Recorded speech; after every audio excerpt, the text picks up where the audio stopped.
Pa nekako, ne znam, ni sam, rođen sam sa nekom dušom da uživam, da pomognem.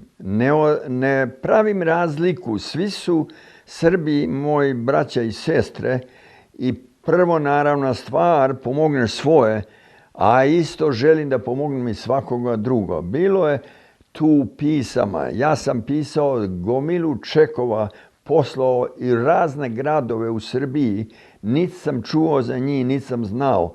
Kad mi se obrate sa nekom žalbom i mukom, da ima potrebna neka financijska pomoć, ili za hranu, ili za stan, mene je tolika želja kad ja njima pošaljem i oni mene odgovore da ima to stvarno bilo od velike pomoći. I ja uživam u to, to mi je nekako duševna hrana. Kad ja pošaljem nekome ček, nekoj sirotinji tamo nepoznatu u nekom gradu, u Valjevu ili u Čačku ili u Kragujevcu ili u Banatu, i oni mene odgovore to da je to njima bilo toliko pomoć. Ja nekako osjećam se u mom krevetu po 2 dana, okrećem se i osjećam se radostan. To mi je neka uživacija i hvala Bogu da ja i moja Melina smo radili teško i uspjeli smo da zaradimo, da možemo i da pomognemo i druge.